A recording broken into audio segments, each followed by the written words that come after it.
Hi there, greetings and salutations. It feels, Derek, like it's been forever since we've been in studio. I don't know why. It's been 2 weeks. A lot happens in the sports world in 2 weeks. No, you're right. Because last week we were at the Horizon League tournament, and thank you, as always, for the Horizon League for having us out. A lot of fun. Great time. And just a great environment for college basketball. And now the tournament bracket is out. There's plenty to talk about. The Pacers with a huge win. Massive win. Unfathomable win. And we both have on new T-shirts. Springy. It's spring. Bright colors. It's whiff season. Baseball season. Does this Cubs game in Japan count today? Do you know what I'm talking about? No. Cubs played at like 5 in the morning. Actually, I think they're still playing because we're taping this early Tuesday. I thought this might be this. Opening day for baseball is next Thursday. But they don't have a real opening day anymore. They've been doing these international games over the past 10 or 15 years. And I thought the Cubs playing in Japan might count, but don't quote me on that. It's baseball season, for lack of a better. Who are the Cubs playing? Oh, I don't know. They're just playing in Japan. But they're playing a Japanese team, or they're playing a team? Oh, maybe they're playing a Japanese team. I don't know.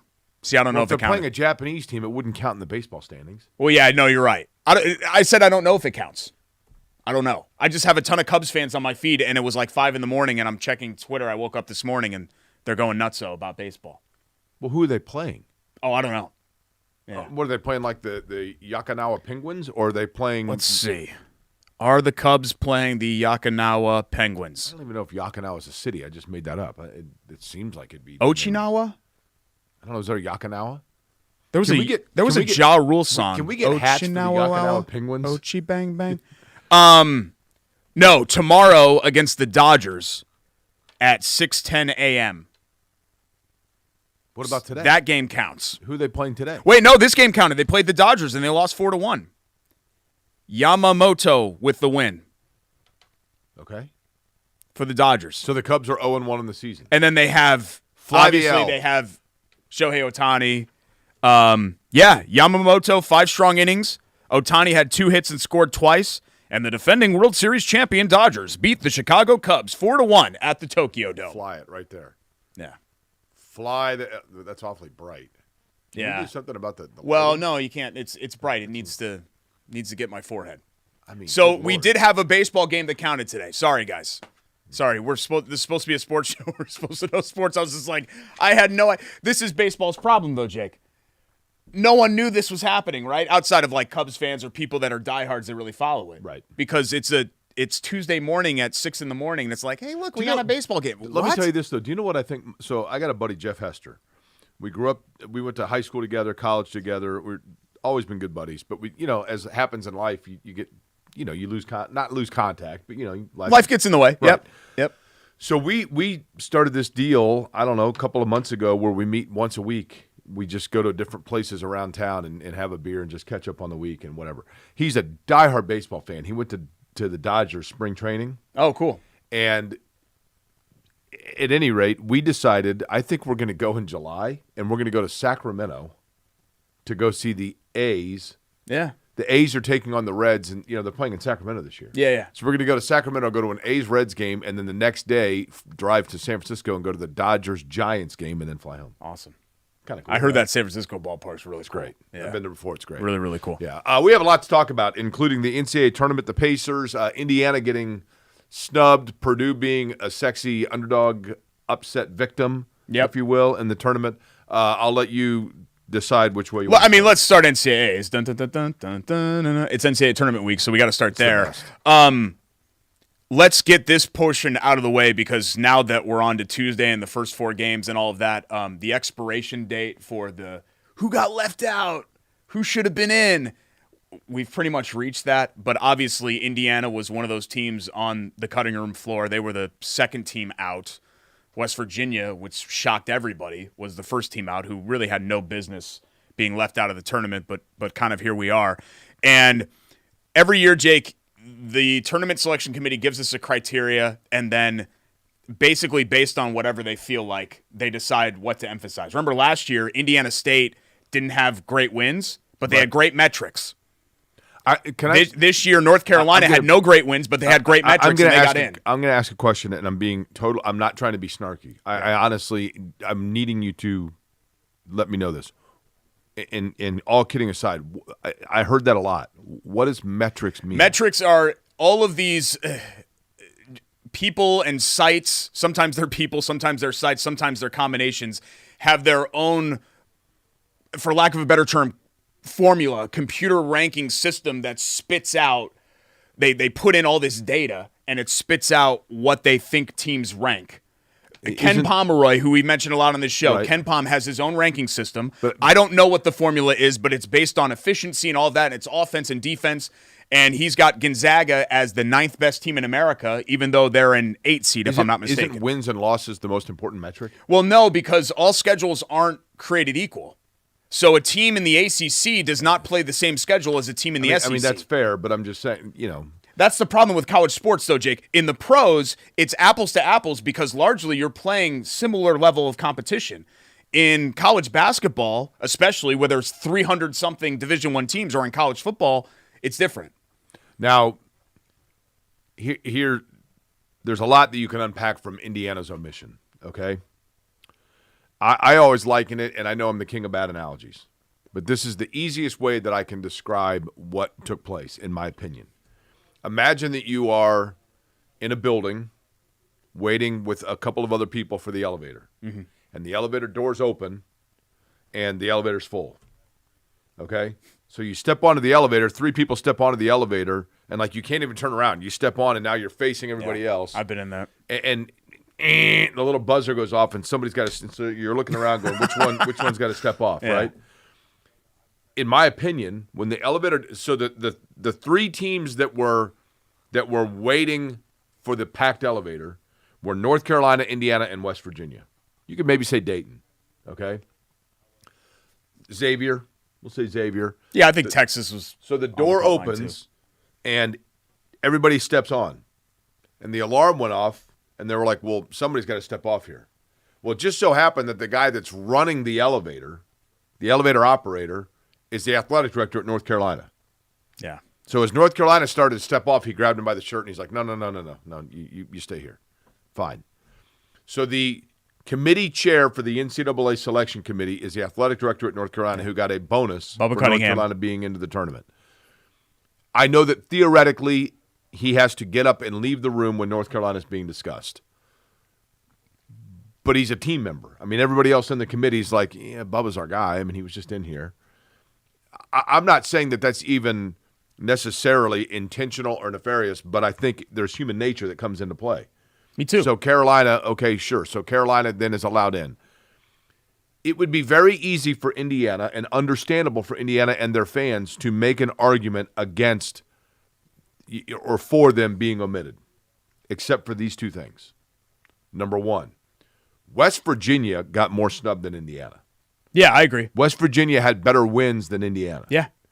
Number 2, Indiana really didn't help themselves outside of the Big Ten Conference because in the games they played in one tournament where they got their doors blown off twice. Yep. And then they South Carolina, who's the worst team, the only bad team in the SEC, basically. Right. Yeah. They played really nobody else. Yeah. In addition to that, when you have a season where your fans are chanting for the firing of the coach at home in the middle of the season and booing players checking into the scorers table at home in the middle of the season, when you're doing those 2 things, Derek, you are sacrificing you are admitting to the world that you consider your season a dumpster fire and that you are, as a fan base, longing for and shouting from the mountaintops about how you want to start over because your season is so bad you want to fire your coach who is been a part of your program for 50 years. When those 2 things happen, you have to expect that externally, people looking at Indiana would go, the only thing that I remember reading about Indiana this year is they want their coach fired and they booed players during the game. They must suck. Out. Get off the elevator. Right? It's that simple. Yeah, I just think, I'm not saying that's why they got omitted. I'm saying that's why the argument for Indiana becomes difficult because you can't scream for 364 days a year that you want your program to start over because they suck, and then on 365th expect everybody to listen to you when you tell them why they don't. The vibes around Indiana were bad all year, right? But same for Texas, and they got in. and their coach is very much under the gun too. I think what ultimately ended up happening was they weighed things that did not go in Indiana's favor. And one of the major things that they weighed was non-conference strength of schedule. And North Carolina played everybody. North Carolina played like 10 great non-conference games, whereas Indiana played in one tournament, as you mentioned, did not show itself well in that tournament. And the only other, I think, Power 4 team that they played was South Carolina, who stinks. So they did nothing. Again, their non-conference has been terrible for years. Remember, you and I grew up in an era when I was at IU, they were loading up. The 0-2 team that went to the title game, they were 7-5 in the non-conference because they played great teams throughout it. And they used to play Notre Dame and Butler and Kentucky, what I mean? Louisville, Kansas. They used to play all those teams, and now they don't do that anymore. They play Winthrop, and I've always wondered this. South Carolina is one of them. I'll give Indiana credit because you don't know when you schedule teams 5 years out what they're going to be like. And they were a tournament team last year. South Carolina went to the Final Four. Well, it's probably been 10 years ago. Almost now, 10. Right? 2017. But having said that, I've always felt like Indiana, any school, Indiana, Purdue, whoever it may be, give me one of the Power 5 conferences. Big Ten. Outside of the Big Ten. SEC. Give me a school in the SEC. Mississippi State. Okay. Like, why not just say, hey, why not just call Mississippi State and say, let's do a home and home? Yeah. Football does it. Then do one with West Virginia. Football does that stuff all the time. Football teams get together and they do, I know, different kind of set with smaller amount of games and all of that. But, I agree with you. I would like to see these teams do more, and maybe the committee sent that message. But then again, Jake, maybe next year they don't weigh non-conference strength of schedule at all. You know what I mean? Like, the criteria, the goalposts always seem to change depending on who's in the room. But I wanted to talk about Bubba Cunningham. Even if you're not a conspiracy theorist, even if you're taking everything for what they say, he wasn't in the room, he didn't have undue influence on the committee, it's a terrible look to have your last team in a controversial pick and then have the selection committee chairman be the athletic director of said team. It's just an awful look. Now, you want to know something funny? Now, they took on San Diego State, who I just assume is decent because they recently been to a Final Four. I have no idea. They played in the title game. I know. 2 years ago, yeah. Nobody remembers, but they played in the title game 2 years ago. Watch this. Watch North Carolina become the Cinderella and make it to the Sweet 16. Doesn't that always happen? Well, that's why didn't that happen to Georgia one year? Like, Georgia was 18-11. Everybody's like, how does Georgia get in? And then they get to the Sweet 16. Well, you've had a couple of first Carolina four teams. State. North Carolina State was the first, but they won the auto bid. They didn't get in as an at-large. Right. They won the ACC tournament. VCU was one of them. UCLA. And UCLA from the COVID year went. And they beat Michigan State. And I remember watching that game, and I was like, UCLA is the worst team in this tournament. And then they turned it on after that, and they were excellent. Yeah. They could have very easily been in the title game. That game against Gonzaga was a back and forth. That was when Jalen Suggs hit a three, right? Suggs hit the game winner. Yeah. Yep. And then they got kind of boat raced in the title game by Baylor. That's right. Yeah. You mentioned, by the way, now, gosh darn it, there was when looking at the tournament bracket, another thing jumped out at me, and I think you'll agree with me on this. Bob Knight was the coach in Indiana for 29 years. Mm-hmm. Bob Knight was a brilliant basketball coach who, as I have always said, eventually got to a point where his coaching excess superseded his coaching success. In the last 5 or 6 years, some of his antics that had been tolerated for 2 decades because they were winning, finally people, ran out of patience with it. And, we know what happened there. Has any coach had a shorter time period of the door slamming shut on what was perceived to be the entrance into a dynasty faster than Danny Hurley? Danny Hurley has gone from a year ago, man, this guy's going to win 8 of the next 10 titles and make $15 million a year, to becoming a complete deranged lunatic at the beginning of this season, costing his team 2 games that they've never rebounded from, acting like a complete jackass to fans, and now all of a sudden everybody in the country is like, yeah, let's just get UConn out of here.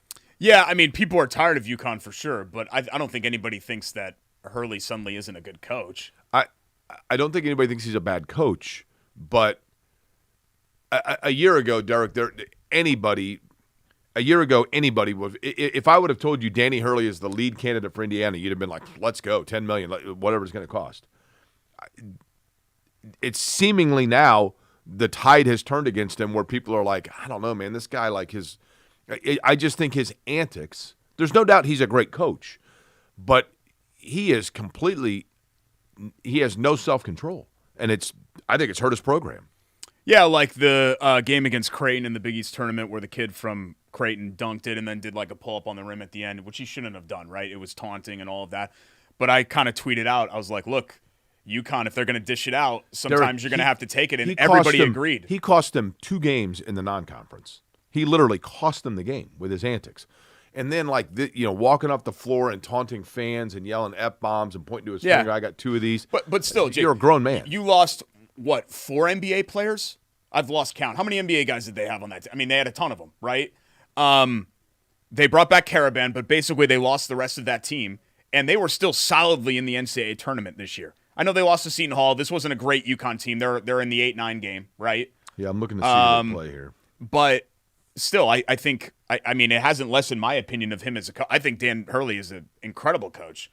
I think he's a complete psychopath. That's what I mean. I just think what I'm saying is the easier way of saying it is this.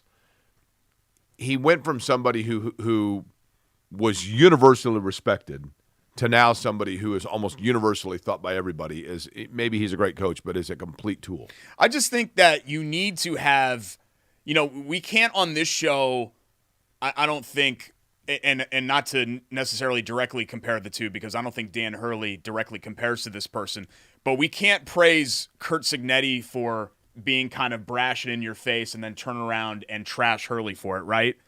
Because I think both of those attitudes worked for those programs. Indiana football needed somebody to come in and do that. But I think now it is hurting Connecticut. Yeah. Does my face look fat? No, I don't think so. Let's see how this plays out. I still think UConn is not going anywhere. The whole problem with UConn over the last 20 years, even under Calhoun, is that they would win it and be great. Next year, they're out of the tournament. They would have high peaks and low valleys. And if this is the valley for UConn, the 8-9 game, that's pretty damn good, all things considered. All things considered, that's pretty darn good. But, again, I just think, I don't know. A year ago, the guy was the toast of basketball. He's exhausting. Right. Let's get over to Purdue because we talked about Indiana getting left out. They've got High Point. A lot of people were surprised to see Purdue get the 4 seed. But, again, I think that what the committee weighed went in Purdue's favor. They had strong metrics, and they killed themselves in the non-conference. They played Marquette. They played Alabama. They played Auburn. They played Ole Miss in an MTE. They played a lot of really good teams in the non-conference, and they basically split those games. They lost to Texas A&M. They lost to Auburn, but they beat Alabama, which was a great win, and they beat Ole Miss. High Point has 29 wins. They're a top 25 offense. They're from the Big South. Big South has produced, Winthrop. Remember, there have been other programs from the Big South that I think have won NCAA tournament games before, but they're horrific defensively. I think what you worry about with Purdue, Jake, is that they have, any given time they take the floor, more often than not, they're going to have the 2 best players on the floor, in Trey Kaufman-Renn and Brain Smith. But you talked about it. The supporting cast hasn't been great, and defensively, they were really tenacious and tough to play in December and January. The defense has gone in the tank. I mean, second half against Michigan, or really any of the second half against Indiana. The 2 games that they played against Indiana, it's not a very good team. Indiana did whatever they wanted. Michigan did whatever they wanted. Hell, USC did whatever they wanted. Purdue was very fortunate to win that game. And when you can't defend at a high level, you're not going to be for long in the tournament. I think Purdue, not as a program, but this particular installment of Purdue, they do very well. But I just think that they are limited in the way that they do things, and therefore they are easy to scout and plan for. Does that make sense? It's a great offense, but really at the end of the day, you have if you can make them into 1.5 players, then you're going to win. How did Purdue get a higher seed than Michigan? I think Purdue had a lot going for it when it came to they played everybody. What they did in the non-conference, and then and the metrics were very strong for them. I mean, Purdue was the 14th total true seed. So Purdue wasn't even close to being in danger of falling to the 5-12 line. They were firmly a number 4 seed. I think what it is, Jake, is that the Big Ten tournament doesn't matter. The committee never takes the Big Ten tournament seriously. What you do there never really affects your seed. And Michigan was bad to finish the season. They should have lost 5 of their last 6. They needed a miracle buzzer beater to beat Rutgers at home. And then they woke up and they won 3 straight games. Well, the Big Ten tournament, I've always felt this way about the Big Ten tournament. For example, I did the PBR party, by the way, on Saturday. You were there. Thank you for showing up. It was great. A lot of fun. I don't know if you met Mottman and his buddies. Did you meet those I didn't guys? actually get to meet them, no. So I was being hounded by people, too. Well, people Caleb. saw that I showed up. Caleb was one of the people. So Mottman, my doctor, Mottman went to Michigan State. So he had all of his Michigan State This buddies is the guy that saved Jake's life for people that aren't regular right. viewers of the show. Yeah, That's the right. surgeon that saved Jake's life. So he and his buddies from Michigan State all went to the game, and then they came to the party. But so all these guys are from Michigan. They're all like totally bummed because Michigan State had gotten beat by Wisconsin earlier that day. And Michigan was still in it. And Michigan was still in it. And I told those guys, I'm like, this is the best case scenario. You get to the Big Ten tournament, you get a couple wins under your belt, and you get beat, and then you rest for 2 days. Yeah. You watch. Who does Michigan have here in the tournament? Michigan opens. UCSD. That's It's a tough game. my upset pick. UC San Diego is going to UCSD. shock Michigan. You watch. Yeah. Because I think you run out of gas, man. I saw a stat that the teams that have made the Big Ten tournament final, a team that has made the Big Ten tournament final has lost in the first round of the Right. NCAA tournament like 7 years in a row or something. Yeah. It is exhausting. And it's also, Jake, I just want to caution, when we talk about teams that are hot this time of year, hot. Michigan was not hot, and then they got hot, right? It's a single elimination tournament. No one knew that Michigan was going to – no one would have picked Michigan to win the Big Ten tournament. No one, with how they were playing over the way that they closed the season. And the same for Purdue, Jake. Could Purdue lose to High Point? Absolutely. And I understand – Michigan's like Soleil Moon Frye. Is that Punky Brewster? Yes. Okay. Not hot and then hot. Okay. Have you seen her lately? Yeah, but that's just – I don't know. That kind of derailed my train of thought because it's just weird. It's a weird thing to think about. Go ahead. Purdue could lose the High Point. Purdue could channel what it was in January, bury teams under an avalanche of three-point shots. We saw them do that at home against Nebraska and Rutgers and some of these other teams who I know didn't make the NCAA tournament. And Purdue could find themselves in the Sweet 16. And then you're having a very differing viewpoint of this season if Purdue makes a second weekend than you are right now. Here's why Purdue is higher seeded than Michigan. Michigan's non-conference schedule: Cleveland State, Wake Forest, TCU, Miami of Ohio. They played a bunch of crappy ACC teams. It wasn't like Virginia Tech. Yeah, they lost to Arkansas and they lost to Oklahoma. Yeah. So they challenged themselves twice, but they lost both of them. Yeah, they didn't have any really great standing. Arkansas also, by the way. You think dangerous? Yes. Yeah. I would not want to face Arkansas. Now, Arkansas's got Kansas, right? I think they do. Didn't Arkansas knock Kansas out last year? Was it last year or 2 years ago? They beat him in the Sweet 16. Musselman, when he was there, that was 2 years ago? 2 or 3 years ago. I don't remember what year. Arkansas, Calipari, this is what he does, right? You get 5 young players. They gel by the time late January, early February. I would not want to face Arkansas. He has not been good in the tournament lately, though. I know. But he's not been good in the tournament lately. Would not want to face Arkansas. Had a stretch of ridiculous tournament success at UK and then kind of faltered I've always after that. oddly been kind of an Arkansas fan. I know. Yeah, we talked about it. I don't know why. Did you see the home field shooting jackets? So Home Field, one of the brands, made shooting jackets, and they have an Arkansas one. And I was like, if it wasn't $140, like if I was in your tax bracket, I would have bought it for you. Well, I could buy it. You'd wear it every day. Really? Yeah, but as a gift because we're best friends. What's it look like? It looks amazing. The vibes are immaculate for the jacket. Absolutely incredible. The vibes are immaculate for the jacket. It would be interesting, though, Jake, to see Purdue against Clemson because Brad Brownell is being talked about as a potential Indiana candidate. And who's the other one? I don't think this guy's a candidate at all, but whose name has come up as somebody that could be leaving his current post and getting a bigger job on a redemption tour. Will Wade. Which is who they're playing in the first round. Correct. Yeah. But can you imagine? I want Indiana fans to brace themselves real quick. Close your eyes and think about this. We're going on a daydream. Oh, boy. Just imagine that Indiana's coaching search has come to an end within the next week. And the word comes out that Indiana has selected their next head basketball coach, and he's available for the press conference because his team got beat before the second weekend of the tournament. And rolling out on the stage, here he is, the pride and joy of Evansville and Evansville Harrison. and a guy that's won 65% of his games and been to an Elite Eight within the last 12 months and gone to and taken a program that's a football school without NIL and brought them to relevance. And let's just forget, as we are introducing the next head basketball coach, Brad Brownell of Clemson, who's available because he just got eliminated by Purdue. Can you imagine that? Yeah. He's available because Purdue knocked him out.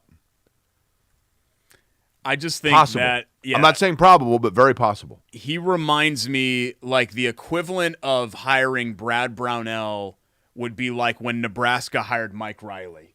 Remember Mike Riley at Oregon State? He had a lot of success or whatever, and then he went to Nebraska, and it was just like, He's their safety school, Derek. Yeah. They're going to swing for Brad Stevens. They're going to swing again for Dusty May. They're going to swing for Mick Cronin.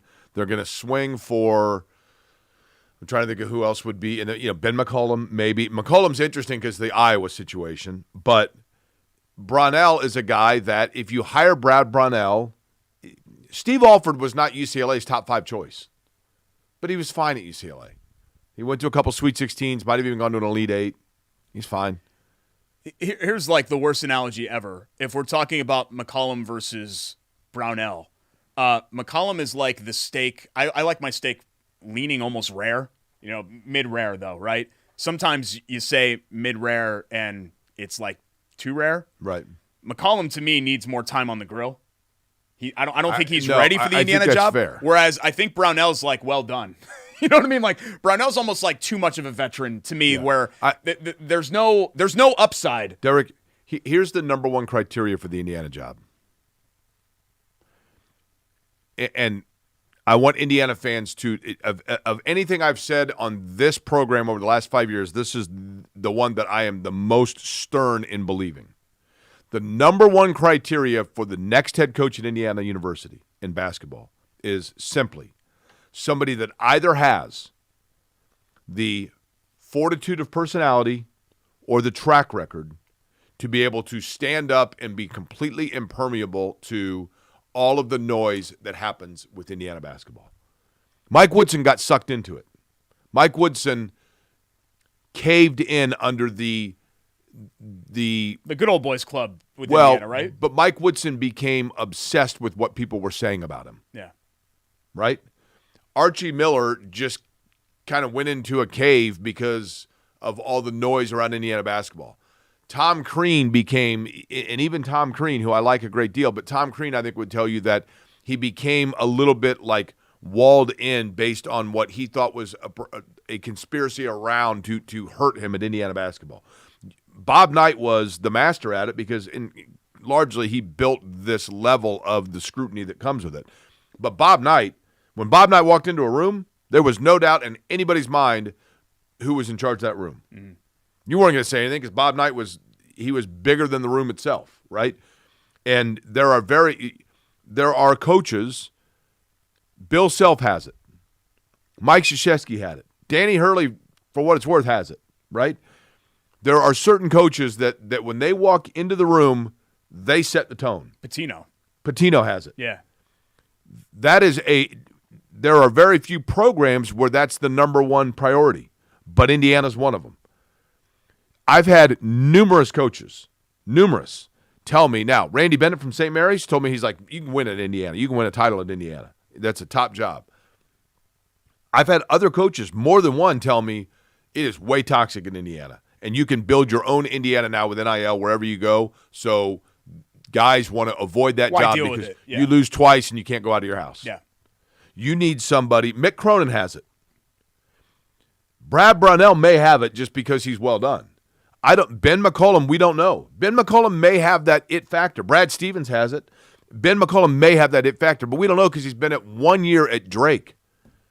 95% of the country doesn't even know where Drake is. Yeah, I don't think he's ready for the job. Swing big, miss big. Sometimes you swing big, you hit big too.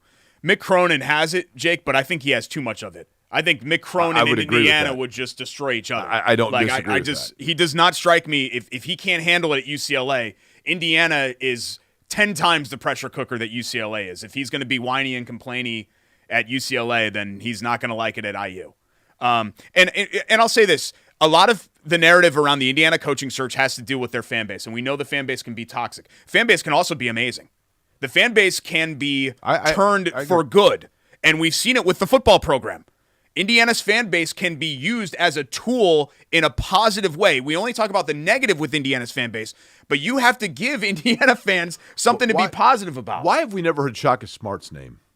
I think we did. I remember back before Texas and all that, right? Yeah. The Miller era, right? The Miller. When things started first going south for Crean, I remember hearing Shaka Smart. That's what I mean. Yeah. The cycle that hired Archie Miller, like Shaka Smart's name was up there. But I mean, he's a really good coach. Yeah, bad fit at Texas, right? But he's a good fit, I think, where he is. He's done a great job, I think, at Marquette. I mean, But, Jake, the Texas job has a lot of similarities to the Indiana job, where you have facilities and money out the wazoo and expectations as well. I know Texas is a football school and Indiana is not, but if he was a bad fit at Texas, would he be a great fit in Indiana? Here's a question for you. I don't know. Speaking of Texas, here's a question that I thought about this weekend.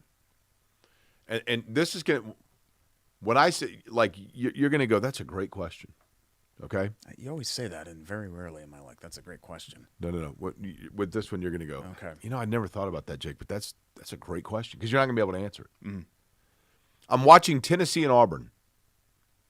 Bruce Pearl, by the way, has it. What we're talking about. Bruce Pearl. Yeah, he has it. We've interacted with Bruce Pearl. Bruce Pearl, as I've always said, Derek, you'll agree with me. We talked to him at the Final Four. After 10 minutes talking to the guy, I wanted to run through a wall and take a shower. It's impossible to not, but it's impossible to not. There's something endearing about Bruce Pearl. Undoubtedly, right? Even if you're like, is this genuine or not? Totally. Like, you want to be buddies with Bruce Pearl. No question. Yeah. But anyway, having said that, I'm watching Tennessee and Auburn, and I'm thinking to myself, okay, Tennessee's really good. Tennessee may go to the Final Four. Yeah. Tennessee has a coach in Rick Barnes that went to the Final Four seemingly like 5 years in a row at Texas. Even though it was only once. And I'm watching Rick Barnes, and he's doing an interview, and I'm like, this guy looks like he might be like 78 years old and just kind of like, I don't know, you don't think of him as some X's and O's guru. And then I thought about it, and I thought, but he clearly can coach because he's at Tennessee now, and they're one of the best programs in the country. And he wins everywhere, yeah. And then I thought about it, and I thought, and here's my question. What makes him great? He doesn't have a ton of swagger. He's not young and hip that kids would relate to. He, by all account, doesn't appear to be some great X's and O's guru. I'm not saying he's not. But, he's not the kind of guy that if you said – what coach would be able to like be an excellent analyst on ESPN because you automatically think of him as like a basketball savant? Like, what about Rick Barnes makes him? He's a top 10 coach. Yeah, I think there's a demeanor. He's just a very professional. Like, and I'm not trying to compare the two as far as resumes. He strikes me as like a Dean Smith type, where he's a great statesman. I feel like. I guess. I don't know, but he's won he won at Clemson, he won at Texas, he won at Tennessee. I know. And they're all football schools. He's not every one of them football school. He is not known as a great NCAA tournament performer. His teams a lot of times have underperformed. Did he really only go to one Final Four at Texas? Yeah. The TJ Ford team that lost to Carmelo Anthony's Syracuse team in 2003. I think was the one Final Four for Rick Barnes. Because it felt like they went. But he's come close, right? I mean, and they've been knocked out by Purdue a couple times. He got bounced by Purdue in 19 before the Virginia game, and then he got bounced by Purdue last year, obviously. The Dalton Connect team lost to Purdue as the 2 seed. He's 70 years old, okay? Oh, he's got like 900 wins. He must have 900 or something like that, 800-something wins. Here's what's funny. Listen to all the places he's coached. Not as a head coach, but just been on staff. Alabama, Ohio State, Clemson, Texas, and Tennessee. I mean, the 5 biggest football schools in America. He took over for Pitino at Providence. He's won 833 games. He's won 66% of his games. You're right. Final Four in 2003. He's won the Big East tournament. He was the coach of the year. He's been the coach of the year like 4 times. He's been the national coach of the year. Yeah, but you never hear about he's the guy. A Hall of Fame. If he's not already in the Hall of Fame, he's a basketball Hall of Fame level guy. But I want to know what is it that he has. When Rick Barnes walks into some kid's house, is there anybody really? It's like, dude, Rick Barnes is down the street. He's at Derek's house recruiting him. It's tough for some people to relate because they're so larger than life. Calipari or Pitino or some of these guys that come into the room. Whereas I think Rick Barnes is relatable. He feels like your grandpa. Okay. He just seems like a with it. I never see Rick Barnes go ballistic. You know what I mean? He seems like that's what I mean. Like a really even-keeled guy. When I watch him, I'm thinking to myself, is the assistant coaching staff doing everything? I did not expect to have a prolonged conversation about Rick Barnes. You know what he is? Rick Barnes is the Mac Brown of basketball. Yeah, that's actually, you know what? I like that a lot better than Dean Smith. Yeah, Mac Brown. And Mac Brown has a national title, right, with the Vince Young team, but like universally respected, does not seem like a psychopath. Right. Like, and Bob Knight or all these coaches seem like they're psycho. Yeah, he's not larger than life. Yes. Yeah, or larger than life. Yeah, that's a good way to put it. Time for our three things I said during that Hoagie Derek agreed with and said were great. And Hero of the Week. It's brought to you by our friends at Hoagies and Hops. Jake, I have the most exciting thing to ever happen on this show. We have a cheesesteak giveaway. National Cheesesteak Day coming up here on Hoagies and Hops are going to celebrate on the 23rd. Or sorry, they're going to celebrate on the 22nd because the 23rd they're closed on Mondays. So National Cheesesteak Day at Hoagies and Hops. 15% of food and beer sales go to the MLK Center right there in Midtown at 40th and Illinois. And this will be their 7th straight year donating there. So if you tag Hoagies and Hops, you tag us, you comment. Sorry. You okay with the beer there? The sangria. You do all of that. About this. You will be entered into our drawing for National Cheesesteak Day to win a free cheesesteak. This is not a cheesesteak. This is a cold sub. It is a Zern's. No, hold on. Derek, we need to go over that again. How can people win the free cheesesteak? Tag Hoagies and Hops. And tag us as well. And where? You tag them where? You tag us social media. So that's all you have to do. Derek, enter the giveaway.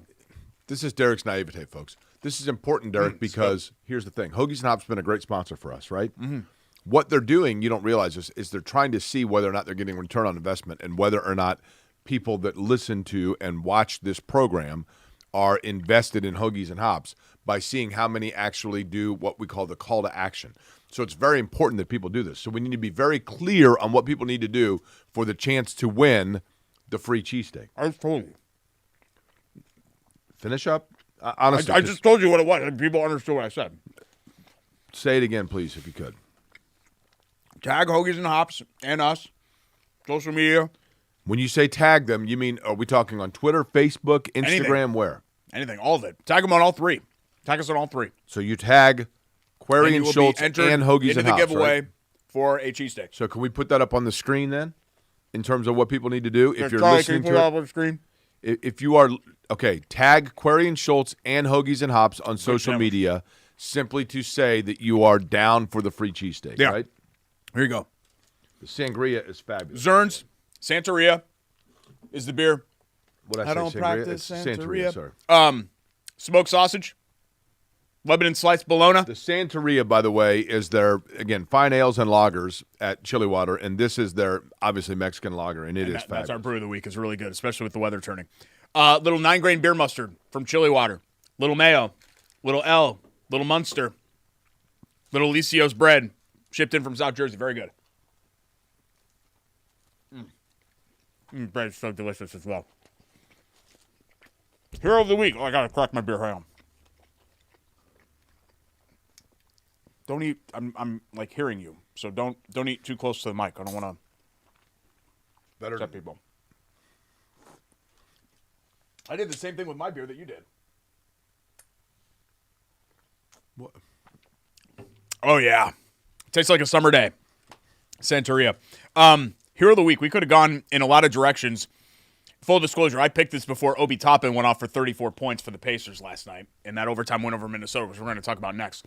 But the hero of the week to me, and the hero of the year in college basketball is Rick Pitino. I grew up watching Big East basketball in Connecticut.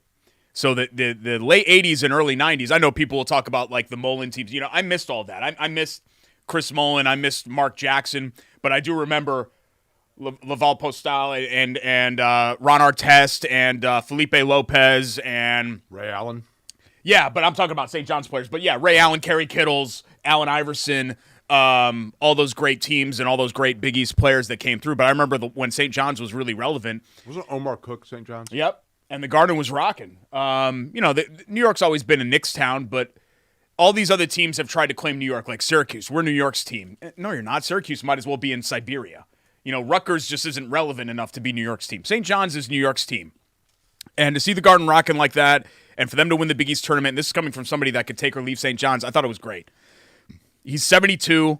This is the 6th team he's taken to the tournament. It took him a year or two to completely turn him around. It's the first time since '86 that the Johnnies have been Big East regular season and Big East tournament champions. Pound for pound, Jake, I know people want to count rings, and Wooden's got this many, and Dean Smith's got this many, or whatever. Pound for pound, you could formulate an argument that Rick Pitino is the greatest coach in college basketball history. I'm dead serious. No, I would agree with that. I'm dead serious. Just total body of work and what he's been able to do, you can make that argument. And there are probably only really 5 or 6 guys that you can make that argument for. That's how good he's been.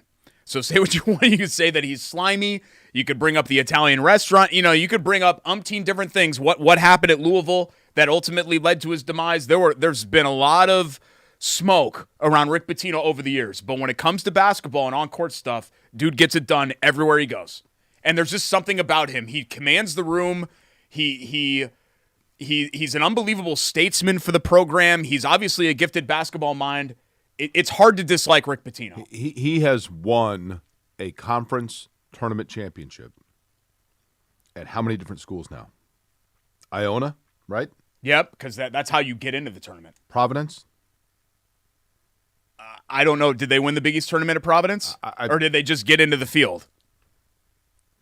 I don't know the answer to that. I'll look it up. Was he at Northeastern? Yes. Northeastern? Yeah, would have had to win it there. Louisville? I'm assuming Louisville won the league title. Or maybe it's just that he took this many to the tournament. I thought I saw the statistic. St. John's? Yes, Boston. Providence, he did not win the Big East tournament. They went to the Final Four. He was only there 2 years. So they did not win the Big East tournament at Providence. They did win the SEC tournament at Kentucky. He won the Conference USA tournament and the Big East tournament at Louisville. Okay. And then obviously he won the MAC tournament, at Iona. And, that Iona fired their coach because they didn't win the MAC this year. So you're saying the head coach cannot say, I own a job. That's kind of, for somebody that's been fired like 6 times, is that in good taste, do you think? Or was that a bad joke? Who am I missing? Iona, Providence, Northeastern, Louisville, Kentucky, St. John's. Am I missing one? BU. So he was never at Northeastern. He was at Boston. No, BU he was at, not Northeastern. Right. Boston University, that's right. And he coached 6 games at Hawaii. Really? Yeah, 1976. He must have been on a staff. Somebody got fired. Yeah, I would assume so. But God, 1976, he would have been like 24 years old. That's crazy. I would. You know what, Derek? I've been in press conferences with him. I don't know him personally. I've always found him to be very charming. Yeah, there's a lot to like about him. He was the first Knicks coach that I remember. So I've always been kind of a Rick Pitino fan, even though I thought he got what he deserved at Louisville. It got pretty. Some of the stuff that was said about what went on there. But, number 2 seed, and they'll have a chance to be a Final Four team as well.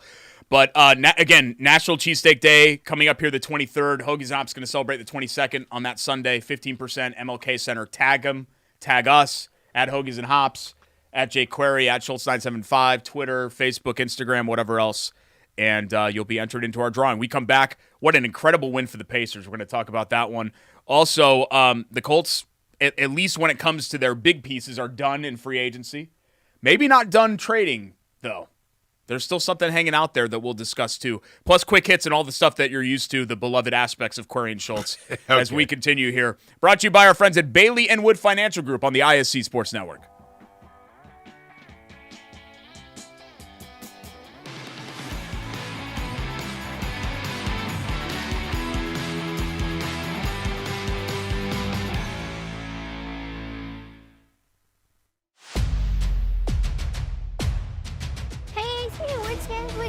Tonight.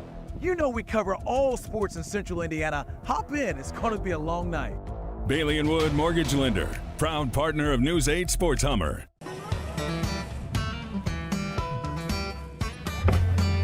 Hey, AC! Nice snap. Mortgage is a snap! Duh! Bailey & Wood, a lending hand for Wish TV Sports. Let's talk about our good pals at Bailey & Wood Financial Group. Welcome back to Query and Schultz. They are the presenting sponsors of the show. 855-350-HOME, BAWFG.com for our friends at Bailey & Wood Financial Group. And I know Mike Wood is geeked up, his Florida Gators. This is not a coincidence that they are blue and orange for the colors of Bailey & Wood. His Gators a number 1 seed, and they are a very, very sexy You don't hear a lot national about championship Florida. pick. You didn't until the last couple of weeks, right? But Florida's one of those programs, Jake. When they're good, they're really good. When they're bad, no one cares, and you don't pay. It is the perfect college basketball job because they have a great history. You can win, obviously, at a high level, a championship level there, and you lose, and it's all about the football team. Yeah. I mean, people always ask, what are the best jobs? Is it Kentucky? Is it Kansas? Is it Indiana? No, the best jobs in college basketball are Ohio State, Texas, and Florida. That's fair. Those are the best jobs. You get a ton of money. You have every asset and financial opportunity available to you as a head coach. You're never going to hear the word no from the athletic administration, and you can win at all those places. Fair. And it's just a different level of pressure. It's a different level of BS. There's still pressure, but there's a different level of nonsense that you have to deal with compared to those basketball-centric schools. That's fair. But 855-350-HOME, BAWFG.com, whether you're looking to refi, whether you're looking to get that approval for your home mortgage, give our friends at Bailey and Wood Financial Group a call, and Mike Wood and his crew will take care of you. Let's talk about the Pacers, which we don't usually do because, last night against Minnesota, we're taping this early Tuesday morning, was just 1 of 82, right? But going into that game, you knew the Pacers weren't going to have Tyrese Halliburton, Pascal Siakam, Miles Turner, Aaron Nesmith. Probably pound for pound their top 4 players, right? Right, correct. Andrew Nembhard did play, got ejected. Ben Mathurin did play, fouled out. Pacers, by the end of that game, had Obi Toppin, TJ McConnell, a dude on a 10-day deal. Who played well? Quentin Jackson, remember him? Jarris Walker. Playing last night, and they beat a red-hot Minnesota team with a top 5 or 6 NBA player in Anthony Edwards, who had won 8 in a row. And they beat him at Minnesota in overtime. Obi was just insane. He banked in a 3, which makes up for, Conley banked in one. The bank was open last night in Minneapolis. But that shot he hit was almost as good as Halliburton's, the game winner. Almost as good as Halliburton's shot, honestly, against the Bucks. It was an insane angle, and Toppin was just I'm feeling it, I'm going to throw it up. And all these games, Jake, they only have 15 left, and they're tied right now with Milwaukee. All of these wins are critically important for the Pacers in this race. Here's the thing. When you lose a game that you're not supposed to lose, then you got to come back and find one that you're not supposed to win. And, they lost in Chicago, or one of those 2 against Atlanta. Yeah. This makes up for that a little bit, right? Obi Toppin, listen, I don't know that we can say enough good things about Obi Toppin because it doesn't always happen in large doses, and so therefore it's easy to overlook. He may get 18 minutes in a game, one game, or 12, and then, but every time that guy's number is called seemingly, and I know that people talk about the plus minus, his plus minus is the worst on the roster, whatever it may be. All I know is that he is one guy that I think you can most consistently say comes out and immediately provides some sort of an energy. He goes after loose balls. He extends plays. He does little things. I know those are all cliches, but when they needed somebody to step up, and this is not the first time this has happened with him, where he has just said, look, they need us. Obi Toppin is willing to do in a game whatever they need him to do. Yep. If he just has to defend and get rebounds, he's fine with that. If everybody's hurt and he's got to go out and play hero and get 30, I'm not saying he's going to do that every night, but he's capable of it in moments. Mm-hmm. He is a very valuable part of what they do, and it was very smart of them to bring him back after last year. Something else, he seems just like the greatest dude. Totally. The vibes, we're talking, this is a heavy vibe show. The vibes with Obi are great. And I watched him play a decent amount with the Knicks, and he looked like a guy, he looked almost like an elevated version. Do you remember Gerald Green? Yes. Where he was this tremendous athlete. He could jump and dunk. He couldn't do anything else. Gerald Green could jump and dunk, and he made almost a 10-year NBA career out of it, right? And I thought to myself, okay, Toppin is great just because he's going to catch alley-oops from Tyrese Halliburton. And that's all he's going to do, but that's great. He's obviously a much better – look, he's never going to be mistaken for an all-world defender, right? But his shooting ability and just the personality that he brings to the team, I think is critical. And, Toppin's going to have some nights where he can't make anything. And remember, November, he was terrible. The beginning of the season, Toppin, you were like, oh, my God, why did we re-sign this guy? And he's just become an invaluable part of the core of this team. I know he's Totally not going to agree. get brought up like Neesmith or obviously like Halliburton or Siakam, but Toppin is a very important piece for them. By the way, Gerald Green, what college? Was he a straight high school guy? Yeah, I think he was, so. right? What home state? Texas. I think he was a Houston guy. I was going to say Corpus Christi. Why do you have to? Why do you have to do that? What? No, I'm saying maybe he is Houston. Did you know that? No, I don't know that that's Okay, correct. like sometimes you do that. But then part of me, though, was that Mississippi, maybe? Could he be from Mississippi? Jake does this sometimes, guys, where like he asks you the question that he already knows the answer I don't to, know the answer. and then you give him technically. I remember doing this once. I forgot who we did this I with. legitimately don't know the answer. We did this with Houston, Texas. Okay, we Okay. did this with somebody that see, I was didn't know the answer. Was like from Chicago or something, and I go, I'm pretty sure he's a Chicago guy, and Jake goes, Oak Park, you mean? And I'm like, well, yeah, like I didn't know the exact suburb that or town that he was part of, but I knew he was a Chicago guy. And then it makes Jake look like a genius because he knows the exact like street address where Gerald Green grew up, and I don't know that. You were correct. It's Houston. What are you all butthurt for? I know you. I've known you for long enough, and you were trying to Legitimate top of my head question. trying to set me up there. My last name's Query. Pacers have a long home stand here, 5 games, and against some rough competition as far as good for the Pacers. Mavericks, Nets twice. They finished with Minnesota and the Lakers. Tied with Milwaukee for the 4th seed. They're 2 games up in the loss column over Detroit, who also won last night for 6th with 15 games left to play. So we'll see. But a really fun win and a win that you'll remember. The Pacers now over the last 2 or 3 weeks have had 2 regular season wins that you're going to remember 10 years from now. Correct. Which is very rare in Correct. today's NBA. And let's just briefly, let's get to another timeout because we're way behind. We did 45 minutes in the first segment. When we come back, we'll briefly touch on the about Colts. where guys are from. Briefly, quick hits, and then come back, and then we'll do Chateau Kitchens and Biter Bowl Bleep because Jake wanted to spend 20 minutes on Rick Barnes in the first segment of the show. It's Query and Schultz. It's a great question about him, isn't it? Presented by Bailey & Wood Financial Group here on the ISC Sports Network.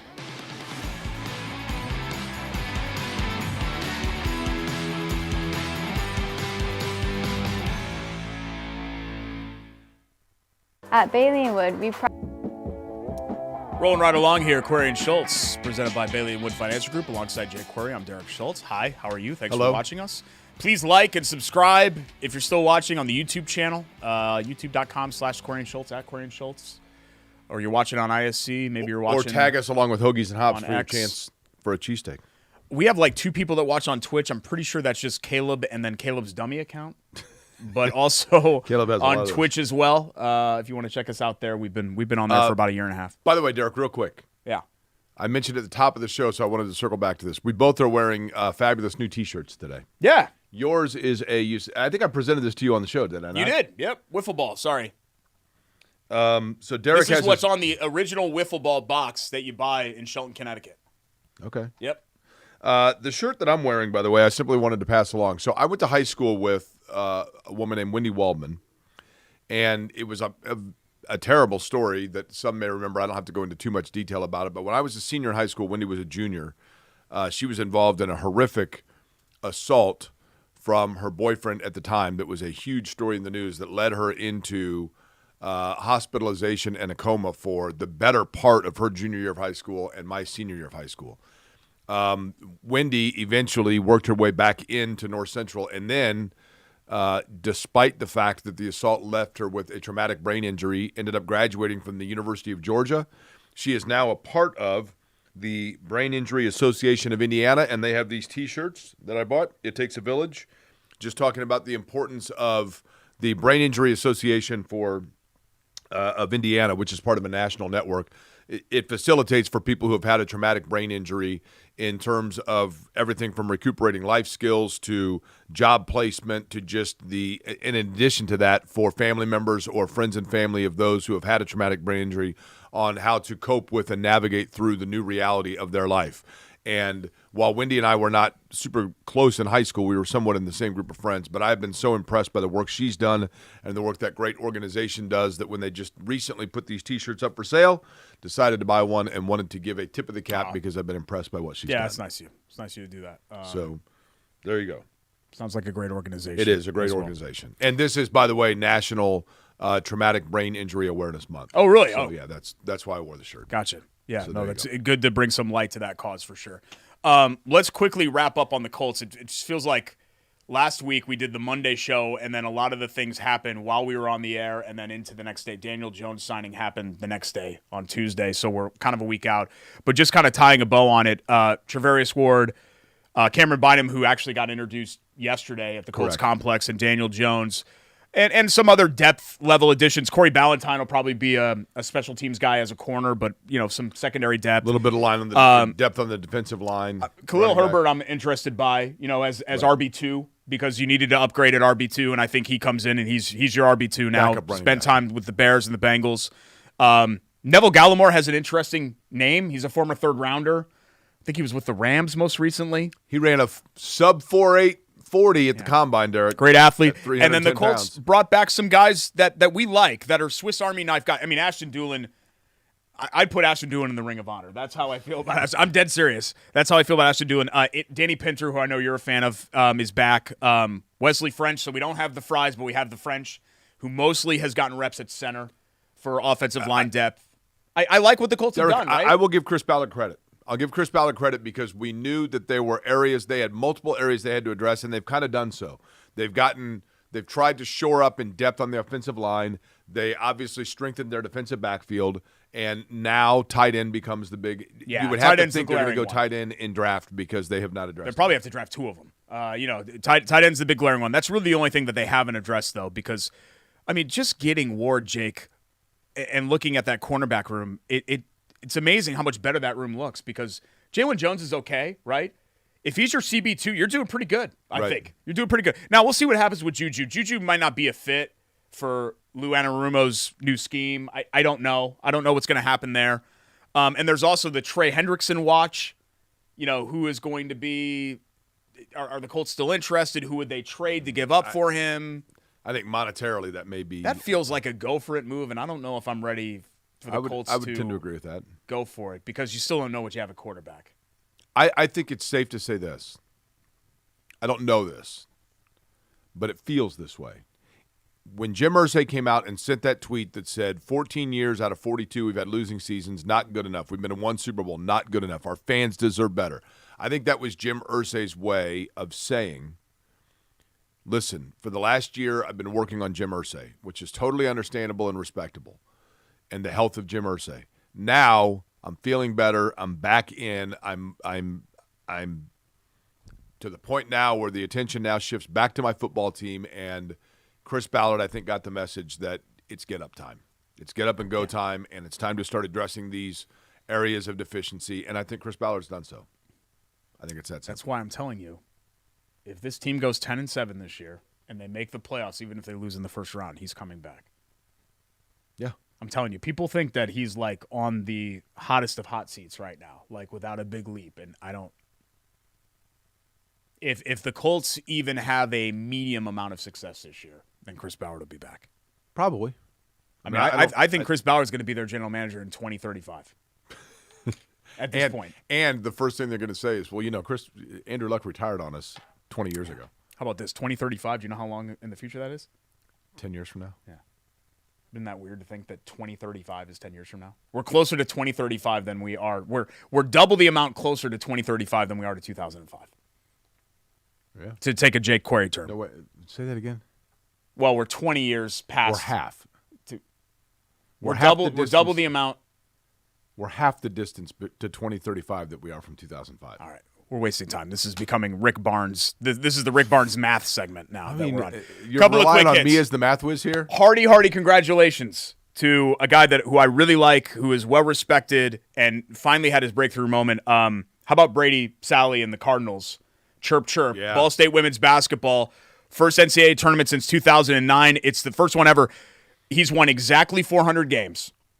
First NCAA tournament ever for Brady. So Eastern Illinois, he had great teams. Ball State, he's had great teams. He's had winning seasons in 16 of his last 17 years. And finally, knocking on the door, kick the door down. 27-win Cards will take on Ole Miss in the 5-12 game on Friday. So congratulations to all our friends over there at Ball State. Butler is still playing. Did you know this? I did know that Butler. They're in the was Crown. Correct. That's the television deal, right? So Butler, it's not the British monarchy TV show. It's a new tournament. They're gonna play. Oh my God, they're gonna play March 31st. That's when this thing starts. Why would they do that? Why would you wait that long? Why wouldn't you just play it like this week? Why don't you play it like tonight? Right? Aren't the first 4 games tonight? Well, yeah, but I don't know. They're playing Utah. Butler, Utah already sounds like a better game than anything the NIT's got. Did you see that NIT field? How depressing was that? Why do we have these tournaments? What are we doing? With NIL, with all this other stuff? I mean, Rutgers is turning these tournaments down. Rutgers. Yeah. South Carolina, who stinks, doesn't want to play in these tournaments. Indiana doesn't, people that say, well, Indiana shouldn't be too good for the tournament. Indiana's not going to have enough players to play in this tournament, guys. Well, not to mention Who's Indiana going to put out there? Their ball boys? Not to mention is Indiana want to prolong. I mean, Woodson's like, I'm out, right? I mean, you think these guys are going to go back out? You think Umar Ballo is going to play in the Crown? Right? Give me a break. How ridiculous. And let's not even the West Virginia governor. Look, West Virginia got screwed. West Virginia got screwed more than anybody's ever gotten screwed before. They should have been in the tournament, absolutely. They have an axe to grind. They should be upset about that. But the whole, let's put our governor on a podium with the National Corrupt Association banner. It's grandstanding. It's nonsense. Yeah. There's nothing you're going to do that's going to change it. You can't play. And I'm sorry. But the people that say win more games, no. West Virginia won enough games. They should have been in the field. They did. I'm trying to pick a national champion that's not like the obvious, but I just keep going back to Auburn. Everybody's off Auburn now because they had a bad final week and a half. I'm on Auburn too. I still think Auburn's great. I've got him in my Final Four. Yeah, I mean, I still think Auburn's great, and I don't think that region is that tough. If you did, by the way, Derek, if you did a bracket, I did this yesterday. If you did a bracket strictly as if this was the college football tournament, you still end up with the same Final Four. You still end up with Texas, Auburn, Alabama. Well, Oregon. and Oregon. Yeah, Oregon would have been one of them. Yeah. But you'd have a Tennessee Georgia game, I think, in the Elite Eight, right? Maybe Alabama. Could I pick Alabama? Who won the SEC tournament? Was it Alabama? No, it was Florida. Florida beat right. Tennessee. Yeah. Right, yeah. So Alabama's won. I think Alabama's good too.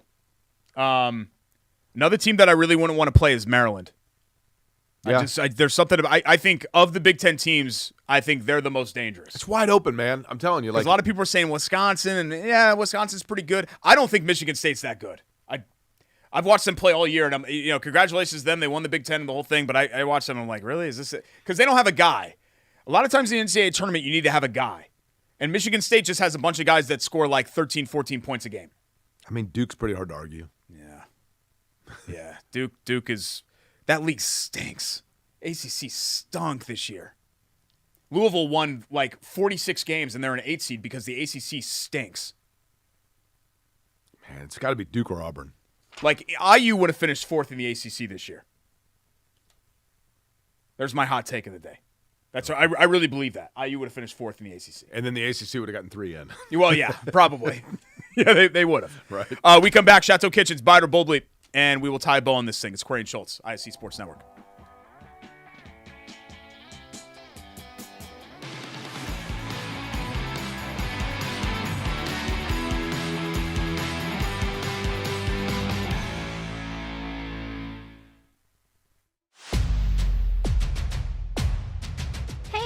Which games are we going to tonight?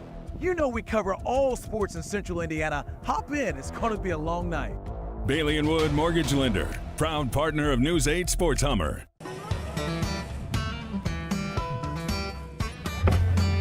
Hey, AC! Nice snap. Mortgages and a snap! Duh! Bailey & Wood, a lending hand for Wish TV Sports. We're back, final time here. Query and Schultz, brought to you by Bailey & Wood Financial Group. I'm sore today. You get sore still from working out? No. Yeah? Just sore a little bit. I went a little too hard at JCC. I'm just sore. The arms are just a little bit sore. Doing shoulder shrugs. I probably don't need any more shoulder shrugs. I'm probably good for the rest of my life on shoulder shrugs. You think? You know that supposedly Elvis Presley died on the toilet, right? I heard that, yeah. I don't know this, but my understanding is very similar lip bite and curl to the one you do right there. Elvis Presley on the toilet, that's what you compare it to? Yes. A little bit. Time for Bite or Bowl Bleep. It's brought to you by our friends at Chateau Kitchens. At Chateau Kitchens, Instagram and Facebook for before and after pictures. I'm still loving my basement. God, that was the best thing they ever did, to invest in that project. And you can do the same if you're looking for an in-home transformation. They do great work. Our friends at Chateau can help you. ChateauKitchens.com for your next project. At Chateau Kitchens, Instagram and Facebook, before and after pictures. If you don't want to take my word for it, go ahead and look on their social media pages. It's unbelievable what they do. Statement number 1, Indiana will name their new head coach this week. Bite or Bowl Bleep? Bull Schultz. I think it'll be after the tournament. What are you hearing? Are you hearing anything? They have kept things very close to the vest. I think, okay, there is a slight, like, you know when you watch on Naked and Afraid and people are trying to, like, build a fire and they're like, and then there's a little bit of smoke and then it dies and it comes that's Indiana with Brad Stevens and Dusty May. There's like a flicker, but very remote. Okay. I think it's I don't know, but this is what I suspect. Ben McCollum and the situation with whether he goes to Iowa or not, or whether they go with DeVries from West Virginia, Signetti vibes. But with I McCollum, think right? Yes, McCollum, Cronin, and Brownell to me, and then with the other two, that's assuming that Stevens and May are completely exhausted. I would be surprised if it's outside of that group. I don't know, but that's kind of where things feel. I'm gonna say Bowl Bleep. I think they're gonna take their time. I think that's Scott Dolson's way. I would, yeah. to be very deliberate. That candidate list does not excite me whatsoever. But any of those guys could win in Indiana. You and I could win in Indiana. Indiana has assets and everything out the wazoo. You should be able to do more than what they've been able to do. And I thought Woodson did the bare minimum. Purdue will get to Indianapolis. Bite or Bowl Bleep? That's where their region is. Yeah, I hate to say it, but I think it's Bull Schultz. I gotta say Bowl Bleep too. Every defensive stop for them feels like a miracle. I hope they get past High Point. I don't know much about Clemson outside of the ACC stinks, but if you're a betting man, I would not feel comfortable putting that on. At least Purdue. half the Final Four is the SEC. Bite or Bull Schultz? Yes. Yeah, I think they get multiple teams in. I think that's an easy buy it for me. The league is unbelievable. People can complain all they want about it. 14 teams in, Texas 6-12 in the league. Great league. Thank you to our great sponsors, Chateau Kitchens, our friends at Hoagies and Hops, and Chili Water Brewing. National Cheesesteak Day coming up. Tag them. Get your free cheesesteak. Also, of course, Bailey and Wood Financial Group. They are awesome. BAWFG.com. For Vince, for Charlie, Rake only did half the show. Should I thank Rake? Okay, we're not thanking Rake. For Jake, I'm Derek. We'll see you next time. He gets a half a thank. We're in Schultz, ISC Sports Network.